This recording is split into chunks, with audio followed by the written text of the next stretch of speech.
a piece. Gentlemen, welcome back. This game is going to be a peach, I suppose, as we get into this. Look, we got to start at the beginning. For those of you who don't really watch the LPL that much, Rogue Warriors, a newer team. They joined in spring. Clement, break it down for us. What are we looking for with this team? So you might have seen SMLZ the last time with OMG, but he's here to bring in a new team with him. Doinby, Mouse, and of course Flawless and Kahlua, all excellent players in their own place. And they have been at the top of their league for quite a while, only being knocked down by EDG. They were used to be all about the big 5v5s, playing around SMLZ. But this split, they've moved along with the meta. ADs are less important. And Doinby says that he is the super carry right now. The most obvious thing about their compositions, he's always playing bruisers in the mid lane. The Kled and the Aatrox do come to mind as he charges in and becomes a vanguard for his team. That champion pool is insane, by the way. You look at most players, oh yeah, the Kled mid, all right. And then you think back to spring season, he was Rise with Righteous Glory and other utility items. He very much knows his role. And you're right, that's kind of my take on them as well. They've unlocked this SMLZ or nothing, and now sometimes it's the supportive tank mid laner getting more resources and allowing Flawless to go super aggressive. He's been a bit up and down, but Rogue Warrior is always a treat, and the question I posed earlier when they faced KT Rolster is, would KT dare to play Funnel, a comp that's all about doing its own thing, against an opponent that could be doing anything? Yeah, because we've seen Rogue Warriors actually counter the Funnel very well. Doinby and Flawless are very strong 2v2, and they also do like to do the early level 1 invades just to take it away from them. So they definitely know what they're up against. Of course, we do have to quickly thank our sponsors, Mercedes-Benz, Logitech, SPD Bank, and, of course, ROG. But to get even more into this, I want to take a look at the mid lane specifically. Doinby versus UCal looks to be like a lot of fun. Because Doinby, he's the guy who can't play anything. You talked a little bit about the Righteous Glory Rise. Well, Flandre has been playing that for Snake on the other side. Is this a chance that we could see Doinby bring out new Aatrox in the mid lane? Yes, 100% yes. The whispers of that pick is there, and I love the posters already between Doinby and UCal, a Korean mid lane battle. Those most played champions let you know that we know already the Korean teams in the last two have impressed us with their flex picks. Doinby's pick, you don't really know it to all 5 champions alone. Yeah, you just don't know what he's going to do. Of course, he is a Korean import. Didn't play in LCK, however, was scouted right from the from the ladder directly into the LPL. And I want to see him go for this vaunted smite mid strategy that we've been hearing so much about. Bruisers with AoE, you know, the Talon, the Aatrox, or even the Karthus and Azir. We're seeing that in solo queue so much right now. And if there's one person to bring something new, it's going to be Doinby. I just want to point out, you say we've been hearing it so much. I feel like you're the only one that's really been talking about it a bunch. It's on solo queue. Just okay, all right. We'll keep our eye on whether or not that's going to be the case. But still, there's a lot more to dissect outside of this as well. Smeb versus Mouse also looks to be like quite a fun matchup. Smeb can definitely, on his day, read an opponent like a book. So very interesting to see how Smeb goes. It's Smeb score, UCal, Deft, and Mod. No sign of rush. I'm sure a lot of the global fans sad not to see their Vanguard. But KT looking strong in their previous on their other side, Mouse, Flawless, Doinby, SMLZ, and Kahlua. The big ones, of course, are SMLZ and Doinby, the 2 major carries, but the supporting cast are doing very well as well. The traditional blue-collar top laner in the Mouse, we would like to forget that matchup against Smeb, but we do have to remember their coach is Stake, and Stake had a very good showing in 2015 against Smeb. Smeb actually said it was the hardest matchup in groups for him. If you're going to start pulling out history, though, some of those Mouse versus Korean top matchups are also pretty awkward, so you're right. Maybe fast forward for this one. We're a family-friendly broadcast. Well, then in that case, let's get to some of the nitty-gritty details for this. I want to see the banter. I want to see the flame. We've got our LCK representative, our LPL representative. Gentlemen, who's taking this? Papa, you start us off. Betting on KT. Yeah? That's, the roller coaster. That one is, that's already a trouble. But I think KT looked really good, but we didn't learn anything. They played a funnel comp. It was a different one. That seemed like a one-and-done pre-planned strategy. Now a lot of people will scout that out. I feel like we're no closer to knowing about KT, and it's also Rogue Warriors' first game. My first thought is KT, because of their early game strength, maybe they can take it away from the side of Rogue Warriors. But if a couple of kills go the way of Doinby, you keep shaking your head no. I'm trying, I'm wearing the pin, but I'm still not sure. It's 50% KT. I'm going to go with Rogue Warriors because KT, I don't think they're as clean of a team. Even against Griffin, they went even in kills. And if you give Rogue Warriors just a good team fight with their bruiser compositions, with the hyper-scaling carry in SMLZ, you're not going to see the late game. All right, well, we'll see what it's going to be as the desk is divided. As we go, though, let's hear for Smeb's thoughts on this matchup. 굉장히 좀 게임을 많이 보진 못했지만 좀 새로운 시도를 많이 하는 팀이라고 알고 있거든요. 그래서 좀 그 새로운 시도를 많이 하는 그 도인비 선수가 가장 좀 경계 대상인 것 같아요. 일단 마우스 선수는 제가 개인적으로 제일 좋아하는 탑라이너거든요. 중국 선수들 중에. 그래서 굉장히 재밌을 것 같고, 그리고 이제 저희 팀원들 중에서도 EDG 출신이 있잖아요. 그래서 네, 그런 점도 좀 재밌는 것 같아요. Dark technology, as well as former teammates, Raz. That's what Smeb's insight in on this match against Rogue Warriors Yeah, is. he's been hearing whispers. The dark techniques of Doomby is definitely something you have to fear. The Kled ban already coming through. Mouse doesn't play that champion. Doesn't Techniques. happen. Techniques, not technology. Thank goodness I don't speak for a living, but you're right. Immediately the Doinby ban comes out. No, that's not going to be Kled in the top lane. Mouse doesn't play that champion. He plays Dr. Mundo. Banned out against Doinby. Aatrox actually been taken away by Rogue Warriors with Nocturne, Swain to follow. Camille as well as Talia being banned out by KT. They lock in Sejuani as their first pick. And here's the problem that I see in this matchup. Because Clement makes a mention of it. KT ain't that clean of a team. We just got to get out of the game. When they're pretty much handled Mad in a very clean fashion post-15. So love to see what ends up happening with that team if they are as clean as they were in the last game. And we'll have to see if they can be as clean as that. Because that last match coming out from KT, they went for a different type of funnel composition. Worked out for them. It was a 5-kill game, Raz. 5 kills. Yep. I could have taken a nap and I would have gotten more kills in my solo queue game. It is as clean as you can get in terms of macro. And that's if you're playing some vision control that KT placed in the last game, then the worry is that Rogue Warriors don't. They don't ward as much as they should. They don't set up as much as they should. They are a hectic team, they are a skirmishing team, they are a fighting team, and we'll see if KT falls into that trap. Exactly. Why ward when you can just brawl, Raz? And they've already picked up Lucian as one of the champions they want to brawl with. Going for Skarner as their second pick for Flawless in the jungle. And so far, the best Lucian player that we see in the LPL is SMLZ. He's played it frequently, he's the Essence Reaver type, and he's been skating in team fights. He's super damn good, and a lot of the skirmishes he's been rolling with. We've had so many conversations about this, like who's the best Lucian player? Come on, you can't keep out the likes of iBoy. This split, SMLZ has gone in towards it repeatedly. iBoy has had one fantastic play, but it feels like every game for SMLZ and the Lucian pick has been phenomenal. So that's why, based off consistency alone, I give it to SMLZ. You saw the stats coming up. It's been really damn good. Well, last two picks in the first draft from KT were Ezreal as well as Tahm Kench. For the side of Rogue Warriors, their final pick hovered between Nami as well as Soraka. Not surprised by either. Killua's had 2 games on those champions, and when he paired up with SMLZ's Lucian, he just never died. That Soraka is able to keep their AD carry alive for so long. So KT should very easily recognize what Rogue Warriors are going for here. Killua does this often, you made a mention of it.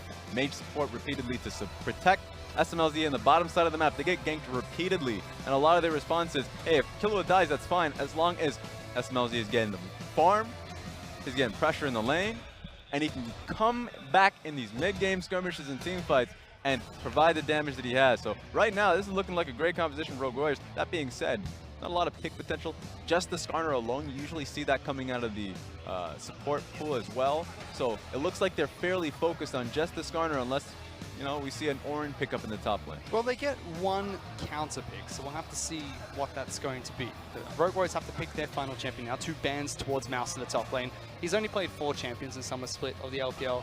8 of those games were on Mundo.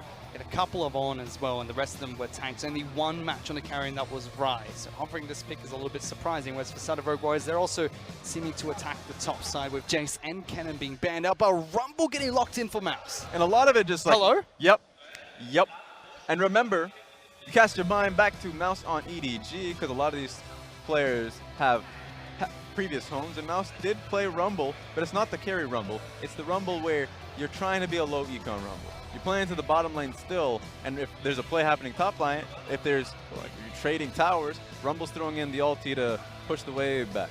Or you're getting into team fights, he throws the ulti and still doing a lot of damage. Issues that it's going to be a Rumble that's very vulnerable, and so KT now has a target in Mouse's back in the early game. Let's see if they can actually hit that target, however, because so far, very tanky roster coming out from KT. Galio being picked up, most likely heading into mid lane with Sejuani in the jungle, Ezreal and Tahm Kench bottom lane. So final pick towards top side of the map against that Rumble pick.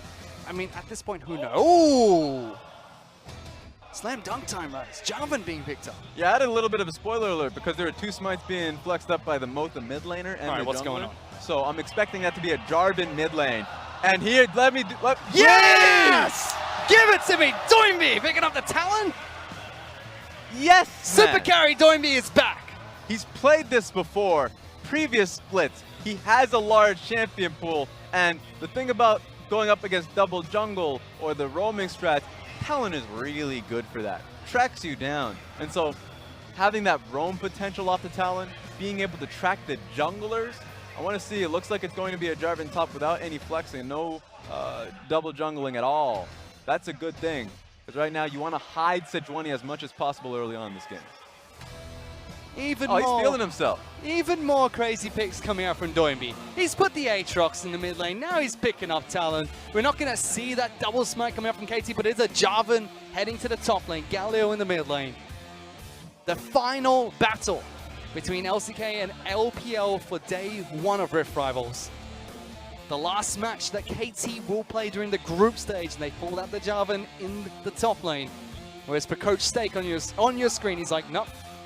We're going to give the LMS something to fear in day 2. Let's show them what this talent can do. And it's flexing individual skill because their composition doesn't have very much teamfight strength.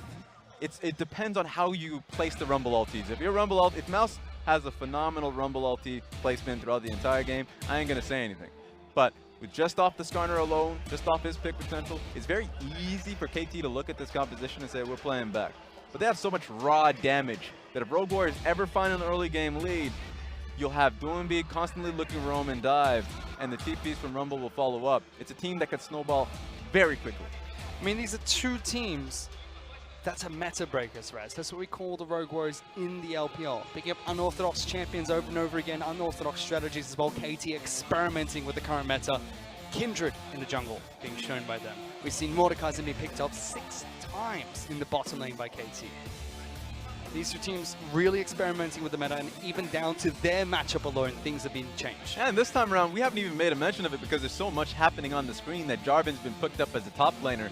And a lot of it's just based around the fact that we would love to see a Jarvan Galio composition. Are we season 1 again? Is it going to be double-hearted gold going into the top lane too? If only. If only we can just Give me that dig straight stone. into the black market and just pick up ourselves a few of them. Costs 300 extra gold. There we go.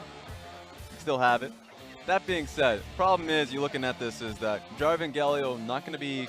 It depends on the top lane. And here's the thing. It looks like top lane is going to be the priority a lot of times. Rumble's going to be feeling the pain. It's much more easier to access that kind of dive potential top lane and left as a TP to the bottom side of the map.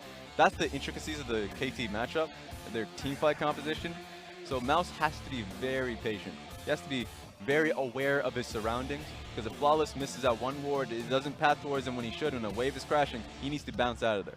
Is he that type of player though, Rez? Is Mouse the person that's meant to be hyper aware? Is he someone that is very patient at the top lane? That's why they picked him up. Like in EDG, that was his identity. Like they always played towards the bottom side of the map, and it was Mouse that was supposed to be low econ, push the pressure away, respect the enemy team until you bide your time for team fights.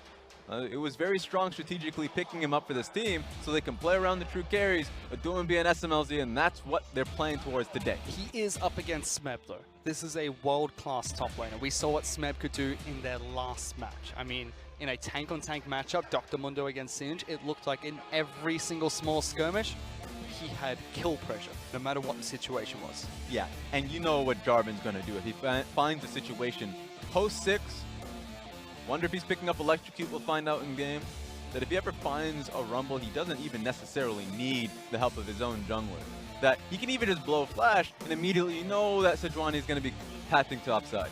So Mouse has to be super respectful. And a pick that, remember, if you don't play Rumble, knowing when you push out, you need the help a lot of times, because if you're trading with your Flame Spitter, you're also pushing the lane passively. You're setting up for a gank a lot of the time. Flawless, even though he wants to be pulling towards bottom lane, there are going to be times where he's going to be pulling top lane because there's an unsafe wave. So there are so many small things about how Mouse has to play this matchup so he doesn't lose too much. that matter here if Rogue Warriors want to pick up the early game win. I mean, Smeb could try and force fights top lane as well. You've got the Galio in the mid lane being picked up by KT, so their top side is very brawl heavy. Tons of crowd control, great synergy with Sejuani's passive, with both of them being melee champions. We're really looking towards bottom lane as well. SMLC, the hyper carry for the side of Rogue Warriors. When Doinby is not put on the carry like Talon, or he's not playing a champion like Kled or Aatrox in the mid lane, he is that support. We know him for picking up supports in the mid lane. We know him, as Pablo Smithy was talking on the desk earlier, for that man that builds things like Righteous Glory on Rides, goes as tanky as he can, but can carry at the same time. Really looking to try and see who is going to carry harder here. The super carrier of Doinby Talon, or the emotionless robot that is SMLZ. That's usually when you look at your watch and start biding time. We're about to get into this game because Talon's going to come in really early, right out the gate, having the damage, but SMLZ is going to bide his time when he has the items. No easy match though, because yes, two great carries from the side of Rogue Warriors up against world-class players on the side of KT. We're getting to the final match of day one of Rift Rivals. KT Rolster taking on Rogue Warriors. Not even cohesion, Raz. Crowd doesn't even know who they're chanting for now. Just together in unison. Oh, they'll come. I mean, we were excited for the first match today. RNG taking off Flash Wolves, major upset. Flash Wolves taking it down decisively in the latter half of the game as well. This was the match I've been looking forward to. KT against Rogue Warriors. I was on the desk. This was the match that I pointed out. I mean, it made a lot of sense that they scheduled this one to be the last match because it's the one that answered a lot of questions of who is the stronger one of the two. If China had the LPL teams had a stronger setting, a deeper pool in teams, you see a lot of SMLZ fans in the audience. A lot of focus on him. I mean, if you are new to, the LPL in general, SMLZ is dubbed as the man that has no emotion. We've seen him carry games for his team, where Doinby at the end of the match has fallen out of his chair, started dancing behind the team. And SMLZ emotionless, not a single smile. Doesn't even look at him. Doesn't even look at anything. Just looks at his screen, checks his stats, and then walks off the stage. Man is very focused on one thing, as playing the damn game. That's a lot of laning phase stats come through. Team fights, he's just razor focused on his character and his character alone. So yeah, I feel like he's focused on one thing. And while Doinby is an entertainer who can perform, SMLZ cuts the man in the middle. Yes. We're looking across from SMLZ's lane though. Deft now back in China, playing here at Dalian. He's gone back to the LCK to play for KT, paired up with Mata. These are just two names that you look on a roster and say, okay, this is going to be near impossible no matter who is going up against them. World-class players. Yeah, Deft and Mata has had a large name, has been through LPL teams, had massive success on their RNGs and EDGs. They're doing quite well. In fact, if you're looking towards the LCK bottom laners, Evan Prey and Gorilla are the only ones that are coming in with real strength, real power. So it's a good test for Rogue Warriors to see if SMLZ and Killua are up to snuff, because there's a lot of debate about the LPL AD carries. Bringing four super strong ones. SMLZ is one of them. I mean, we've heard from Killua. It just feels like he understands SMLZ, a man that doesn't speak too much.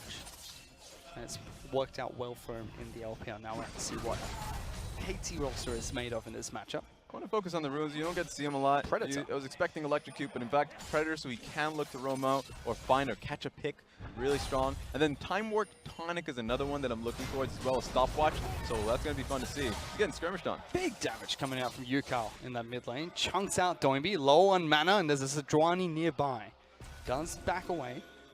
Score forces him back to base. And you notice that Flawless, of course, is on his Gromp camp, so he's not going to have the help there. He needs to base now, come back in. Doesn't have the TP available for himself, so he's going to have to book it. Force is going to be looking to try and hit level 6 and pick up his boots as fast as possible as well, picking up Predator on his Skarner. Seems like Doinby has Predator back into lane as well. There we go. Running straight down mid lane, jumping over turrets, going for Cleanse as his summoner spell of choice. Easy. Easy to get back into the lane for the wave, and the Cleanse makes it so there's no gank opportunity. Remember, this is a lot of CC on the side of KT's jungle mid.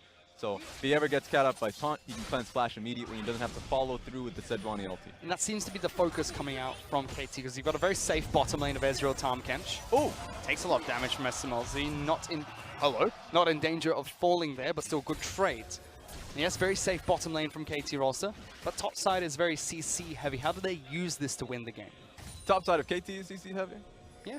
Yep, 100%. I would say, I already made a mention that it's usually difficult to get Smeb in the fold just because the Jarvan combination is very important in all of it. And so if you're going towards the bottom lane, it's usually easy to get the gank on towards Soraka, but it's hard to set up for. What is easy to set up for is the dive on towards Rumble. So I would expect them to actually have and place more vision controls. They already have a proper control ward being placed towards the top side of the map, as you can see in the top side river. Take advantage of that. It's not an electrocute on towards Jarvan, as I mentioned, I was looking out for. It's going to be the Grasping Undying. So it might not be the upfront damage, but he has a proper follow-up. So that's something that Mouse has to really respect. Take a look at the wave. And he's just sitting there because he knows that he cannot walk out. Doesn't know where Sejuani is, even though she's in the opposite side of the map. Got a very early recall. You can see Rumble picking up Comet in the top lane. Put down a control ward in his own Tri-Brush to try and give him some vision control. Smeb yet to go back to base. Is ahead by 20 CS at the moment. Mouse will be able to equalize with this small wave that he has. About 9 to 10 minions there, but will still be behind Smeb. So he's done a good job early into the match, but hasn't blown his teleport just yet. Yeah, he just has to lose out a lot. I mean, that's just what Mouse has been doing throughout the split. He ends up losing a lot in terms of the early laning phase, CS experience, and he understands that that's what you have to do in the team that he's set in.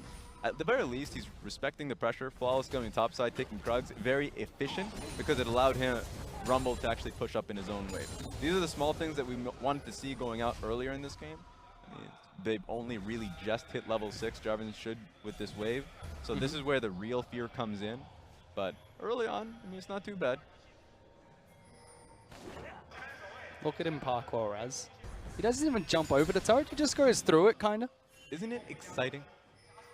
Pretty all I want to see is Talon go to the bottom lane and get a kill on towards Mato with the Samsung jersey. That's what I want to see. I'm honest. Is that what he's meant to do, though? Is Doinby's job to find access into the bottom lane? Because yes, it'd be great if he kills Mato with that skin, but is that his actual job? Because he's being ganked in the mid lane, holding on to the cleanse, still not using it, just using the ultimate ascendance. Actually a decent trade for him. Power goes fairly low as well. I think he realized that they didn't have enough damage to follow up, and he would be safe enough. Remember, he still has full corrupting potions and Time Warp Tonic, so he's going to be able to heal up underneath the tower. So he's like, if I blow cleanse immediately, then I lose out. They can rehash the play again, and I'll end up dying out. So he's very patient in that setting. Most people would end up, blowing everything. Cleanse, flash, get me out of here. I mean, his stopwatch is coming online as well, but bring it back to that. He's doing well in the lane. What is his job? His job is push the lane, look for a side lane. I think top lane is still a doable job just because how Jarvan is fairly squishy in that sense. Going to the bottom lane is a little harder because there is a Tahm Kench, but there's always a time limit to a Tahm Kench swallow. So I would say that if you go bottom lane, you have to commit to bringing Flawless as well, so you can actually continue the dive. You just have to recognize the dive's going to take a little longer. So quick answer, want him to go bottom lane. I want him to get a kill on towards Deft, but he has to commit the full unit to do so. Well, he's got Flawless close to the bottom side of the map. Playing Skarner in this game, he has been able to hit level 6 and has Predator boots available for himself. Now trying to pick up blue buff for Doinby.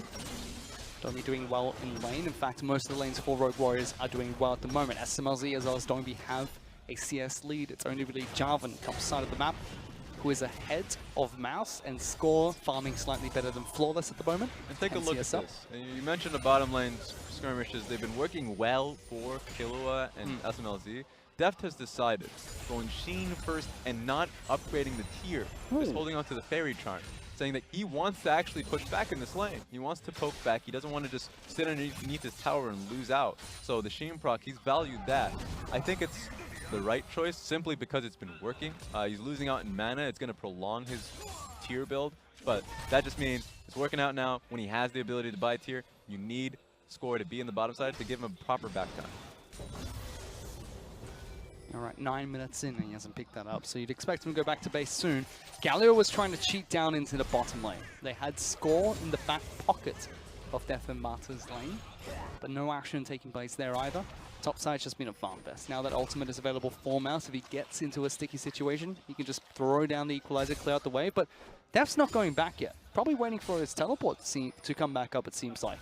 Yeah, he's really just comes down to the fact that he's waiting for as long as he can to get just not only the tier itself, but so if he does face, he doesn't end up losing too much experience or time or push. A lot of that is something that he values. Right now, KT is doing a wonderful job just today, focusing around proper back timings and being a much more disciplined team, things they lacked so far in the split, in the LCK. And going up against Rogue Warriors, that would be a great thing to do because Rogue Warriors are a team that usually skip a few steps when they're going for a fight and can get punished. Recently up against EDG in the last week, I mean, in the LPL, they were undefeated, had perfect Baron control. And then they went up against a well-oiled control team of EDG and they lost 0-2 for the exact same reason. That feels like they have to be well aware of the control going into a lot of these skirmishes and just know that they can't dig themselves off of just blind TP, seeing if they can pick every fight with the champions that they have. Because they're skilled players, but they need to know that the setup is important. They can't make unforced errors. If you make an unforced error against a team like KT, that's it. They're going to capitalize. Oh! Good damage onto SMLZ, and Deft is relentless. Still trying to poke at this Lucian Soraka duo. Doing a good job. Flawless is here waiting in the wings. Flash is available, Predator is available for him as well, but he's not going for that play. Doinby going for a fight against Yukao in the mid lane, locked down. Jarvan is here as well. Could be a big fight for them. Flag, drag, does he get the knockup? Doinby gets out in time. Yeah, so he can't follow up with the ulti. Of course, the Invis is up for way too long. So that just means that Doinby has to base. And then the bottom lane, SNLZ had no mana, so he had to base. Proper timing for KT, going towards Inferno. Get the Inferno Dragon for themselves. Doesn't seem like Rogue Warriors will contest for the Elemental. Picked up easily by KT Rolster. And this is just swift movement from KT as a whole. I mean, bottom lane happened, got the push onto that one, and that was just a 2v2, so there's not much involved from that one. That was just literally, you know, Deft and Mata playing well in that regard.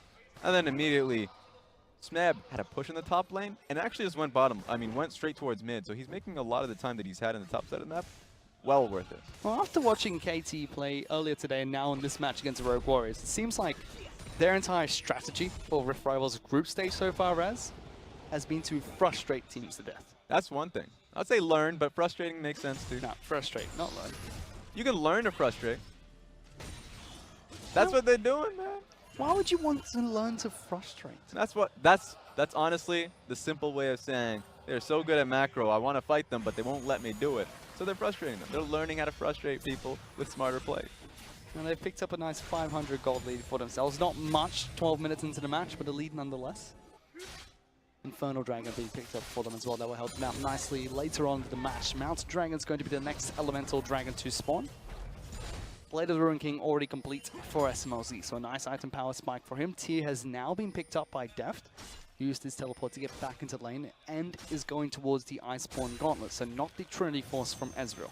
Yeah, I mean, has the extra armor for the laning phases, which I'm happy about. The trading as well happens there. Glacial Shroud will do its job, has the Tom Kench. There's a lot of safetiness here in the bottom side of the map. It's really forcing Rogue Warriors to really commit as a team because usually you'd see SMLZ and Killua. I mean, if there's no gank happening in the bottom side of the map, 2v2, they can make something work. A lot of solo kills happen in the LPL. Duo kills if you're talking about bottom lane, but not a lot in the LCK. In fact, looking through the stats, we had a Kuro graphic a little earlier on. I mean, he's top in the rankings of it. Yes. And like, while in the LPL, you're like, oh my goodness, 5 solo kills. Put him in the top. LCK, like 2 to 1 solo kills. It's insane that is their highest point because there's so much structure. And the structure is really what's forcing Rogue Warriors to start to think a little bit more. It's not the brawl-heavy match that they would kind of want, not the one that they excel at.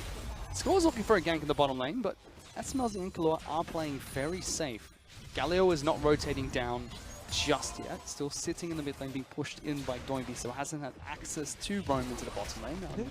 Trying to bait them to do anything right now. Trying to see if Skarner comes out of the woodworks. I mean, that's what you'd want to do, right? If KT are going to play this structured play and Rogue Warriors like to be aggressive. Oh! Baiting out something like this makes sense. Make Rogue Warriors make the mistake. Doesn't happen there. Good, respectful flash coming out from SMLZ. Gets away from danger. He anticipated it. I mean, if you see an Ezreal just E up to you with no reason, at that point, you have to have in the back of your head. There's a Sejuani possibly here. They've been pushing out. We have no vision in the bottom lane bushes. So he was aware of it, and he had the mechanics to respond with a proper flash. Well done from Rogue Warriors here. Flawless tries to use this time to counter jungle. Can't contest the red buff from Score. but is able to take the Raptor campers away. Meanwhile, Doinby zoning UCAL away from the outer turret. That's a sad chicken. That is scary. He's 30 CS up, Raz. Look, that's fabulous. But he needs to make it work right now. While denying him from experience is lovely. At this point in time, Doinby doesn't want to just find himself sitting here for that long. See if he can find a way with the Dusk Blade that he's asked for himself to get out of here. Well, he's taking a lot of damage, pops the ultimate again, and it just seems like that's Doinby's "this is my disengage" button. I mean, a lot of people has been visiting his lane. I mean, the fact that he's able to hold flash in a lot of these instances has been phenomenal. So, yeah, Smeb comes in, Score comes in a few times, and it just gets frustrating at that point that, yeah, he's blowing his ultimate, but at the very least, it's a really slow cooldown. You can come back for the next time. Good job coming out from KT, but it hasn't led to any advantages yet. The game is dead even. No big fights from either side. So how do these two teams actually win the match? Because at this point, we're going to be playing Farming Simulator 2018. It's very likely. I think the fact that Deft picked up Iceborne immediately makes it so it's so much harder for Rogue Warriors to get a fight on the bottom side of the map. It comes down to execution of top laners more often now, because Mouse we haven't heard, Adam, very silent man himself. So if he comes down to the bottom side of the map and makes a flashy ulti work, if they can set up properly for that, Rogue Warriors have that dive in the bank. You're building so much towards the armor. Of course, Rumble's going to be able to burn you with the fact that he's going to be going into double magic penetration. I mean, the recent patches gave him a slight buff as well, especially with the ultimate getting a bit more damage. Fights in the mid lane. Doinby's going to get locked down. In fact, Martin's going to try and join this. KT looking to collapse on towards Talon. Jumps over one wall, flashes away from the ultimate, gets over the next, but Score's going to follow through. He does the dose-to-do, spots it out by the sweeper lane, so they know exactly where Talon is. KT are going to try and collapse. Doinby staying in fog of war, gets between the two turrets, takes two shots. The flash forward from UCAL gets a summoner, but first blood picked up by KT. Unfortunate when he pressed his ultimate, they were still able to find him simply based off that red trinket. So at the end of the day, he was so close to getting out of there, but just way too low HP. Finally, they punish Doinby for playing aggressive, moving deep into enemy territory every time UCAL was zoned off. Was able to escape with that ultimate, not this time. Good collapse coming up from KT. Added more members to the mix, and also just committed to using the Tom Kench ultimate. So bottom lane was ready for it, and made it so he had to take the adventurous way. But seems like Rogue Warriors want to attack bottom lane. Dev going to be eaten up by Martin. There's a teleport coming in. There's no more protection for the Ezreal. Spat back up, but they focus on the Tom Kench. Mouse trying to keep Deft occupied. Kalua tanking the turret, but Martin's going to fall first. Rogue Warriors find a pick in the bottom lane. You wanted to see Mouse come in there. He needed to be able to join for this dive to work out. It was very easy, just because Sejuani was on the top side of the map. Just sad to him that he didn't get an assist from it because he was so focused on towards the Ezreal. They burnt a teleport. Killua very low. Def playing very aggressive. I ain't done with you yet. Dashes forward. Doesn't get slowed by Mouse. Mouse overhitting. Smacks him with the drill. Rogue Warriors get another pick and they're looking for first turret. They don't get it, however. KT used the Rift Herald top lane. Take down that first structure. Rogue Warriors respond, and now the two teams are fighting. Yeah, I felt like KT were in a great position, but no reason for Def to be so damn close to that tower. Let it go. Rift Herald's being placed topside. I think that he just played way too greedily. Even if the Galio's in the back, that's a team fight win for Rogue Warriors. So just, you don't have to do too much. Trying to do too much. You might need to tell Def to let it go, but you can't hold him back anymore, Raz, because he was aggressive there. Cost him his life. SMLZ picks up a 30 CS lead as well as the second turret of the match. Rogue Warriors still dead even against KT Rolster in this game. But it was Rogue Warriors that attacked the bottom side. KT did attack the top side. Mouse was not there, so they just got the turret. Doinby picked up the free farm in the top lane. And remember, they committed a TP for that. J4 didn't have it, so he's going to have his TP upcoming soon. So Rogue Warriors did put in some resource to make it happen, and it turned into a trade. You can hear the crowd here. They're making their predictions known. But Rogue Warriors need more with the investment that they've been putting in. J4 is going to have his TP. Pushing up top lane right now, he's going to be able to join these team fights and try and find a numbers advantage. Well, they're able to take a Mountain Dragon at least, so they tie up the Elemental Dragons taken in this game. So very even between the two. I mean, you can see all the respect that's coming out from KT Rolster as every single player has Ninja Tabby. That's fun. They know exactly what this Talon as well as the Lucian can do.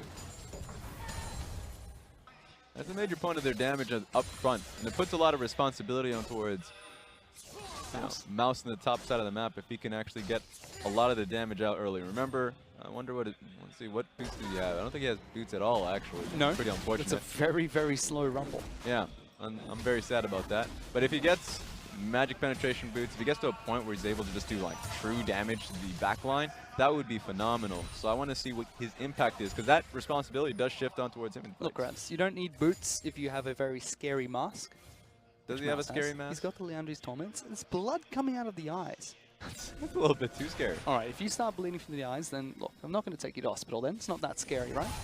We're good? I feel like that damage is more than buff you up, but I know I'm just going to have a problem with that entirely. Oh, he still has it going towards Boots just yet, sitting on the control ward. As well as that refillable potion. A lot of members from both KT as well as Rogue Warriors are grouping up in the mid lane.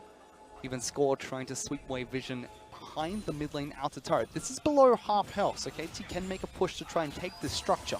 Could look even to dive it. Remember, looking at Skarner's positioning, not in position to really deal with Score's pick off.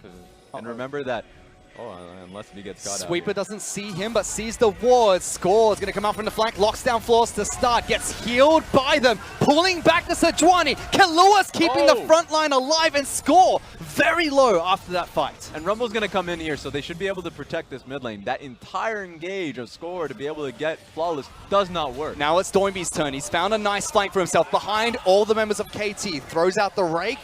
Doesn't get too much damage, doesn't get the flank he wanted, but it's just an ARAM at the moment. Both teams grouping up in the mid lane, looking at each other very angrily, Raz. That was interesting. And I think right now Rogue Warriors, they're so close to death way too often. Oh, they're collapsing though.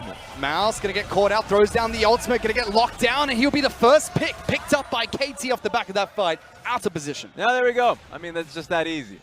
He holds Flash. Not too sure if he had it. In fact, he didn't have it at the time. He was very close to having it. So at that point, he's just out of position. That's fact. And so he just needs to watch himself in that time.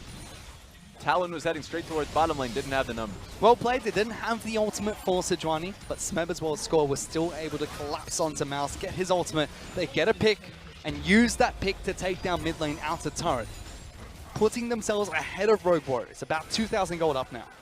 That's a mid lane tower down. Even with Talon finding himself in the side lane, he needs to, his focus is actually just not splitting anymore. It's mostly push and rotate, because KT as a team should be rotating towards the Baron buff. Pushing up top lane, setting them up around Baron. They have a lot of pick potential with the composition that they have, so they can use it to instill condition Rogue Warriors into thinking that they're just picking too long and then they can rush Baron. There are so many strategies they can utilize here around the pick. The control ward is going to be important on towards KT, and it pulls Rogue Warriors towards them. We just haven't seen that side of the strategy from Rogue Warriors. I mean, the Talon pick, we didn't see too much from it early except for controlling mid lane against UCal. Everyone from KT is fairly tanky. He's not going to be able to one-shot anyone unless he finds Death alone. Maybe Smeb in a side lane. But with Tom Kench and the team, with all the crowd control, it just feels impossible almost for Doinby to find access to the backlines and actually deal the damage that Talon should be able to. Cleanly put, there's not as a lot of setup for the Talon. If he has early, push in mid lane in the early game, excellent. Goes bottom lane, there's not a lot of CC to actually make it worthwhile. Same thing happened top lane. It looks like he's going to be the target here. Oh no, lots of members collapsing into the bottom lane. Deft is here as well, gets him in invisibility. He's now trying to dodge away from the ultimate of Sejuani. Score holds it, but they burn the summoner spell of Talon. And he's just become a consistent target since the beginning of the game.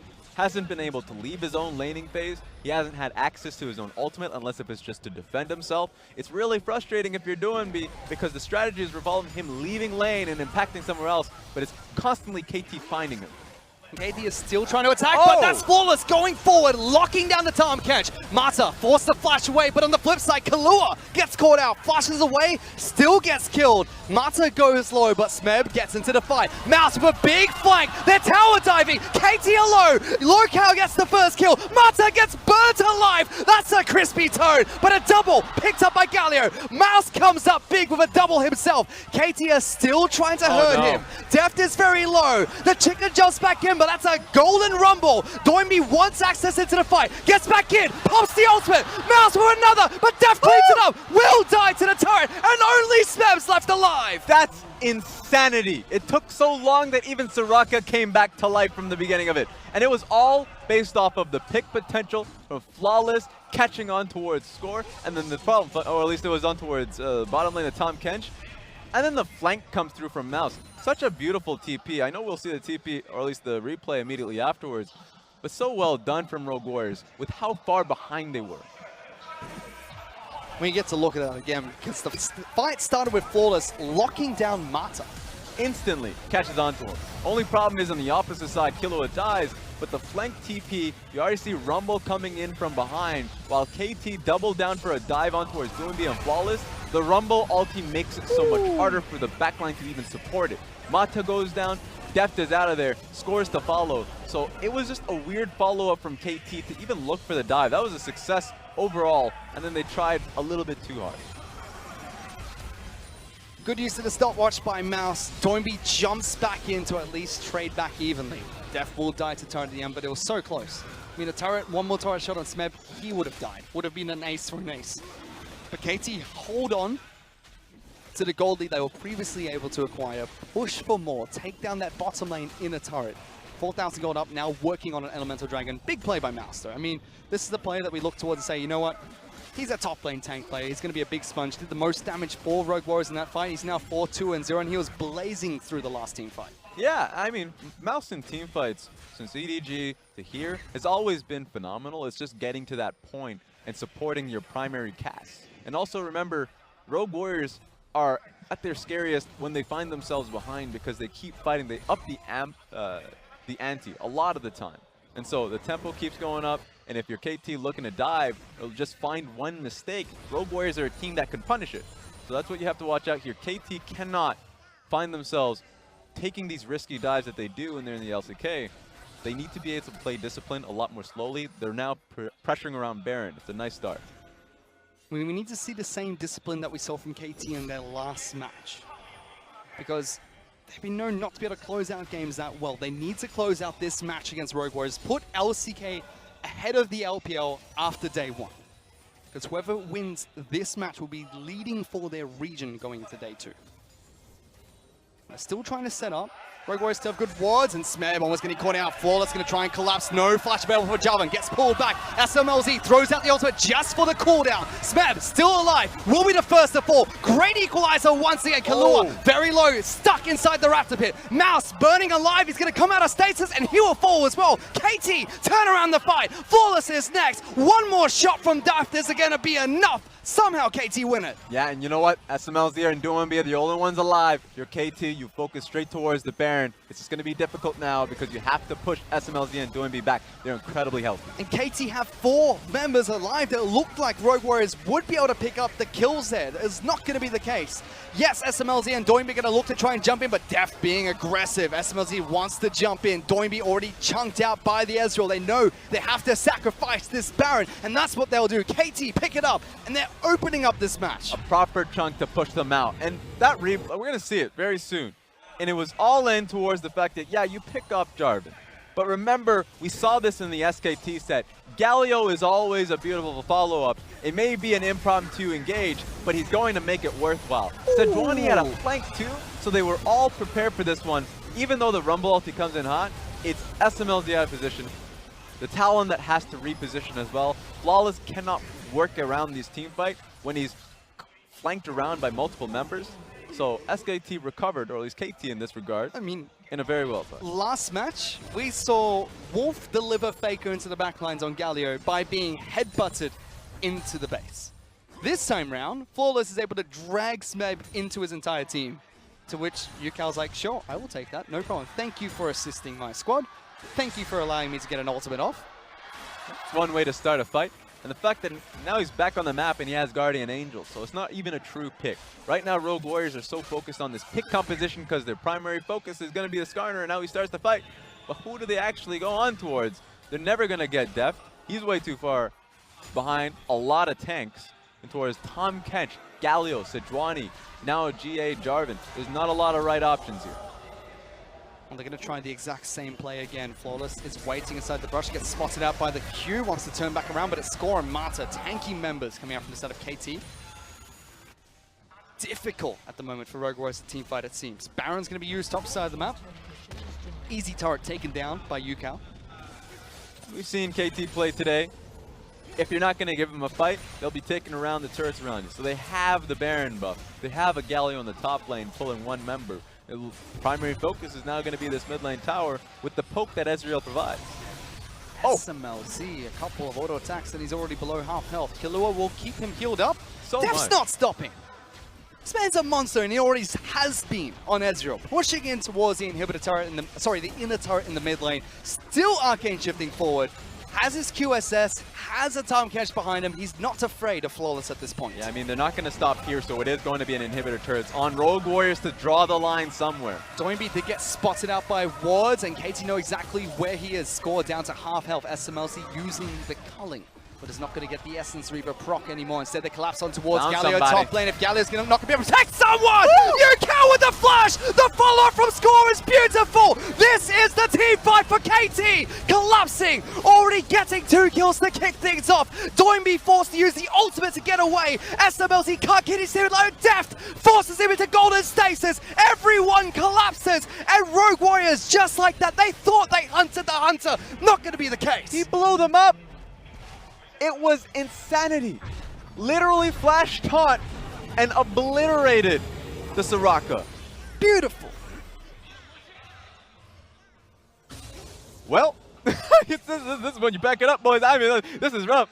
Rogue Warriors, this is, you know, the same playbook Rogue Warriors have whenever they're behind. Flank at all costs and find a rogue member. But then this, so beautifully put. Smashing towards Killua, immediately out of the fight, so you don't even have the heals. Gone. And then it's an easy pickings from that point forward because they were in the mid lane, so they're going to be coming up right quick.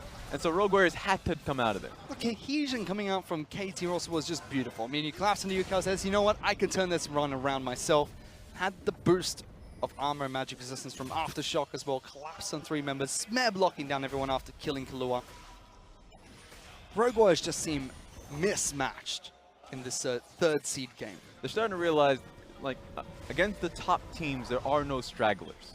That a lesson they learned last week versus EDG, that they tried their flank plays when they were behind, but the problem was that they were always ready, they were always in position. This time around, KT had placed a proper amount of control wards, so Talon couldn't flank them in the mid lane. So obviously, he's going to make a call, go top lane to the rogue Galio. But they were in the mid lane, they're already moving towards you now. So they couldn't make a quick job on towards Galio. It's impossible. So it feels like, and it is, pure desperation, and it's not working as well as it has in the past. Sometimes Rogue Warriors break the meta like we saw in their first 5 matches of the LPL, and it works out fantastically. But after their match against EDG and now their first game at Rift Rivals, the strategies and the swaps that they've made haven't been working out, especially in this match, throwing in the Talon.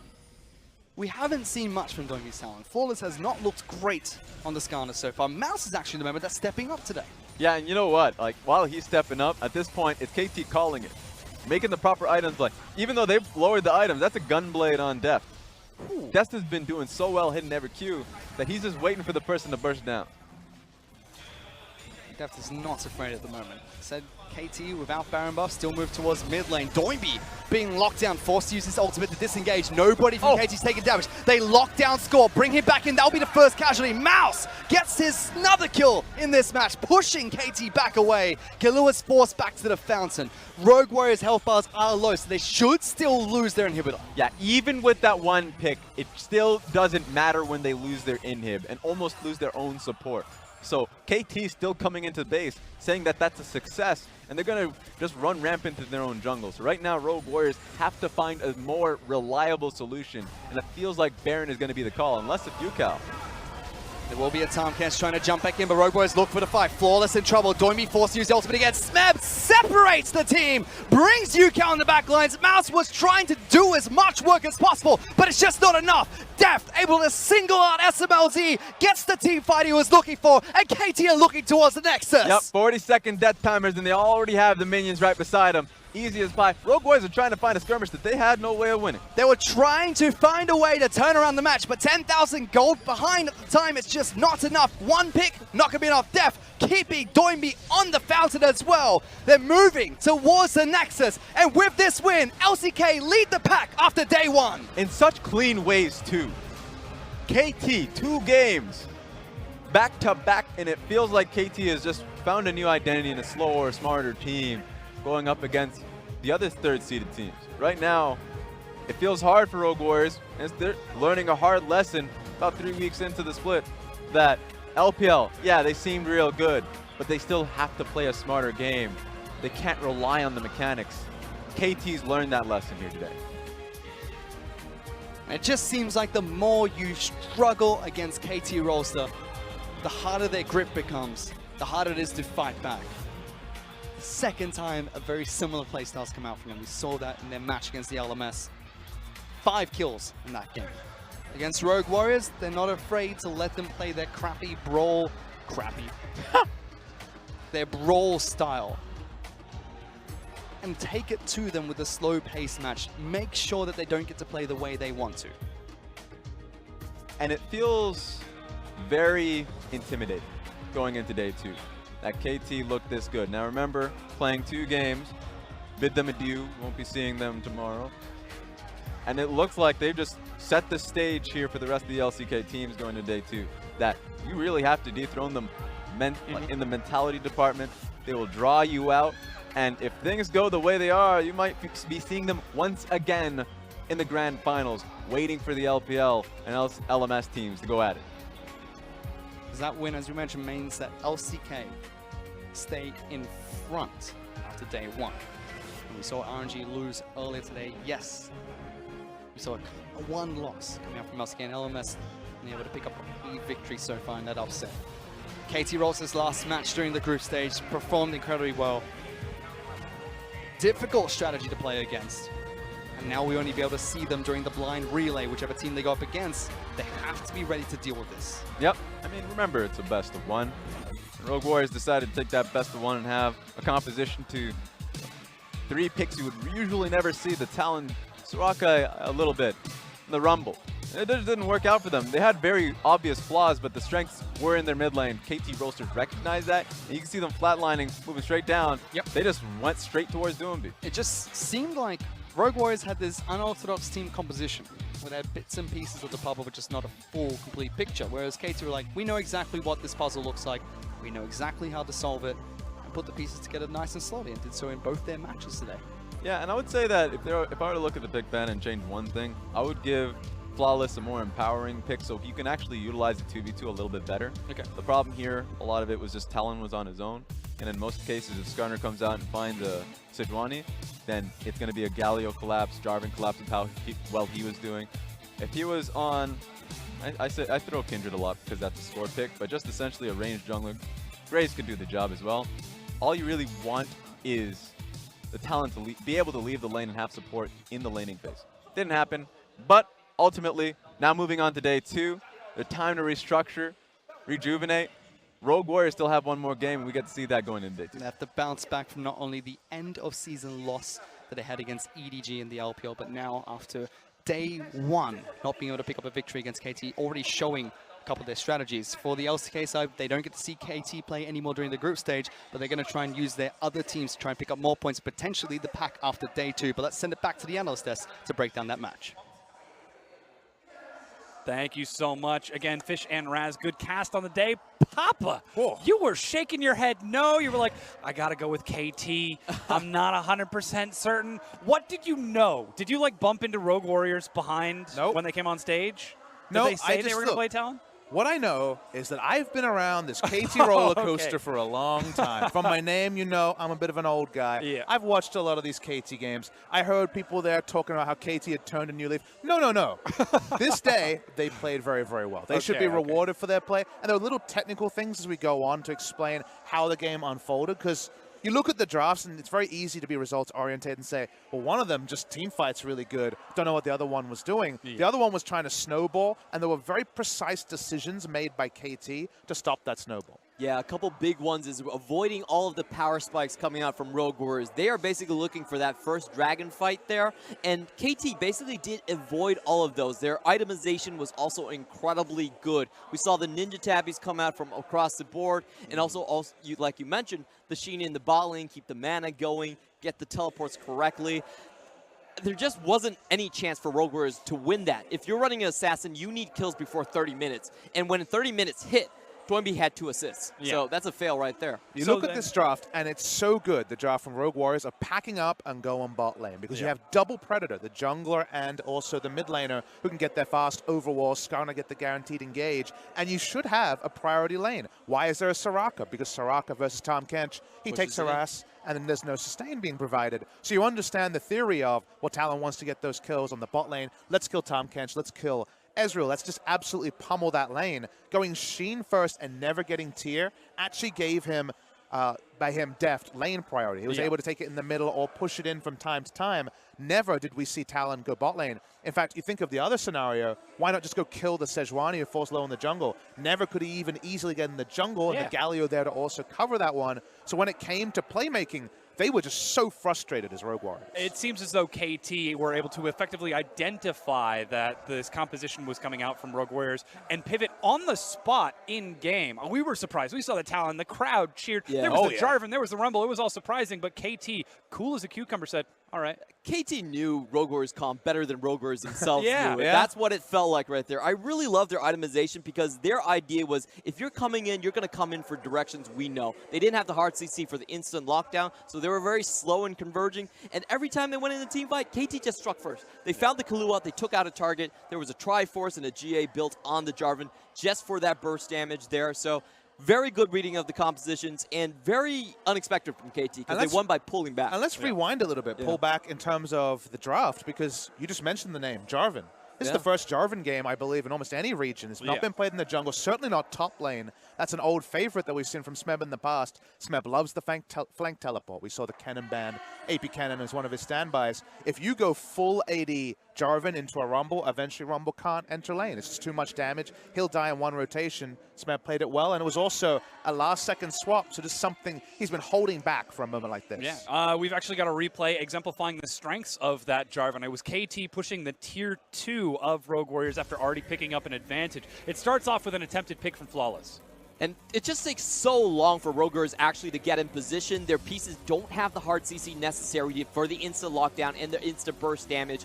They see Mouse coming down the minion wave, but they don't really care. And to be honest, this could have gone very poorly for KT, but they did have the power overall with the pick on the Soraka early to finish it off. And in 2 games, this is the one you'd point out and be like, okay, that's a KT throw right there.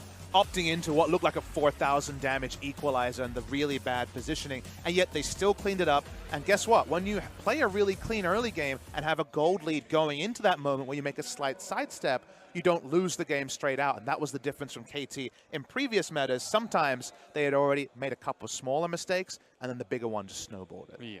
I just want to go back and talk about the talent pick because LMS was the first region out of the Rift Rival region to bring it out. Go on. Yeah. And the way we build it is we make sure that there's skirmish points all across the map, because the big thing about Talon is not actually the burst assassination, it is the assassin's path. A lot of times teams cannot correctly estimate how long you're going to get into the team fight, because you get 800 range every single leap, and you can do that multiple times in terms of the jungle. So I would have liked to see a Pyke, more skirmish-oriented picks going against their own jungle, like not the Skarner versus Sejuani, which a lot of times the Skarner actually does not win. Yeah. So if they have more points where they could win and push contests and then have the Talon roam towards them, I think that would have been a better competition. And Talon has also been played a lot in Korea, and that's why I want to extend your point is Talon is not a once-off cheese pick we won't see again. We will see more Talon, and actually in Korea, you look at solo queue, it's Talon with Smite. Yeah. The idea that you walk up to the Raptor, smite the big one, rake the rest. You take a Talisman so you get that health back. You enter lane level 2, start popping over walls. If you're against a funnel, you can just find the enemy funneled like 80 carry and just assassinate him. You have the ability to hit side lanes. Against Sejuani and also Galio, you can't go the smite because then you just die. But I wonder if there was a less CC jungler, would we have seen the first appearance of that smite? Because that is the dominant summoner spell in high elo Korean solo queue. Something to be expected, though the Impale did set up for an attempted fight for Rogue Warriors a little bit after that replay we saw at the bottom tier 2, and it was Smeb who was the target. They were able to identify, hey, Smeb is starting to get pretty big. Perhaps we should try to get him rid or separate him from his team. But then just the immediate Galio flank, able to get the the hero's entrance, and then even the Tahm Kench joining into the fight as well. The big team fight here is if you realize Rogue Warriors are never going to win unless they pick off Deft first. Like, it's so hard to actually stick any damage onto the Ezreal, and even with such a good start, they are cornered in with the hard CC. They are locked down. They never put any damage on Def whatsoever. And I think if you're running an assassin composition, you do need lockdown somewhere on your composition. Or to snowball, right? A Yeah. different game where Def goes Sheen and he's pushed in and Sejuani's killed and then bot lane's killed. It's a totally different game, and there's access for the assassin's path into the back line. In that team fight, Tom Kench was running after Talon just to keep him out of the fight. He wasn't worried about devouring allies. He was assassinating people themselves, and that's a good sign that your early game snowball went bad. Yeah, hate to see that happen. Of course, Cal, he's going to pop up in our last replay here as Rogue Warriors are able to try and find that one final pick. But look at this. 3-man taunt to back up his 5-man taunt just a few days ago against Griffin. That was actually Cal's comeback game after a bit of an early season issues with some of his champion pool and his positioning in team fights. The first Galio was great. The second Galio even better in this game. So yeah, Galio looking like a solid pick for KT. And guess what? If you make a mistake and you push too far up, that Galio ultimate, pretty useful. Yeah, you absolutely pay the price. That being said, KT taking the win. We heard it from the casters. Never in doubt. Never in doubt. 100%. I doubt that. Yeah. I doubt that. What you saying? What you saying? They played well. They played well. They played okay, well. They played unexpectedly You know, well. one of these days, Clement, we're actually going to have to ask which of the two regions you're really rooting for, the LPL or the LMS. Yeah, I got two horses in you this. do. I got two horses, okay? All righty. I can ride them both. Yeah, apparently. Yeah, here you can see the teams with the standings. It's LCK with 3 wins, LPL with 2, and LMS with 1 at the end of day 1 of the best Rift Rivals in the world. I believe LPL only has 1 as well. EDG and Invictus Gaming. Oh, sorry. Yes, and the standings. Let's confirm. You can see it right there. Wonderful. I'm so glad that we've got this to double-check all the mathematics that we can see. My bad. And again, all of the other teams are going to be playing again tomorrow to round it out for 8 from everyone. The LPL 0-1, 1-0. Rogue Warriors dropping their first game. Invictus Gaming, as is expected, taking their win with Aatrox. It was really great seeing EDG. They looked fantastic against the FLICKR. I'd like to see them tomorrow. My question to you is, we will eventually see the schedule for tomorrow, and LMS obviously has to play its remaining games. Can you see a team other than Flash Wolves picking up a win on the LMS side? Ooh, that's such a difficult one. I have to say I have a little faith in G-Rex versus Afrika, but that's more about the morale thing. G-Rex themselves have been in a very tough spot. However, on the LCK side, we are going to see Kingzone for the first time in group stages. Bit weird that we haven't seen 2 of those teams playing till tomorrow. Kingzone are back in some ways, not in others. And even when it comes to starting junglers, sometimes Cuz is playing, sometimes Peanut is. So a lot of questions still about Kingzone Dragon X. You can see that schedule on your screen. Kingzone in our last game of the day, taking on Royal Never Give Up in the MSI Grand Finals rematch. Ooh. I know there's a lot that I'm hyped for, but I want to hear what you guys are looking forward to as well. I really want to see Kingzone versus Flash Wolves to see which Kingzone is here, because sometimes it's Dr. Jekyll and Mr. Hyde with this team. Even lineup-wise, are they starting Cuz? Are they starting Peanut? You think Peanut, but Cuz sometimes recently has got the nod. Yeah, I definitely want to go for Invictus Gaming versus SKT, the two best mid laners facing up against each other. Of course, Rookie was our MVP in the spring split, and FLICKR has been playing as good as always. I just don't want to see him on the Galio again. Can't promise that one won't come out. Yeah, at best we're going to find out tomorrow as those games roll around at you. But that's going to do it for us for this day 1 of Rift Rivals 2018. Hype as heck. I don't think it quite went as we expected. LCK off to the early lead with this day 1. I don't know. I was pretty confident. I don't know. Look, if we're following the track record, LPL, we've won MSI and all of the other good stuff, and now I just want to see more fighting. This has been too bloodless. Yeah, KT, we can start play fighting like on the KT. desk. True. Yeah. Nah, he's a lot bigger than me. Kingzone likes to get frisky, so they'll be a team for all you. right. You promised me that. Okay, I'm going to look for it. All right. All right. Well, we'll see that tomorrow. Ladies and gentlemen, thank you so much for tuning into day 1 of Rift Rivals. On behalf of myself, my analysts, the casters, and the whole production crew, thank you for watching. We'll see you tomorrow.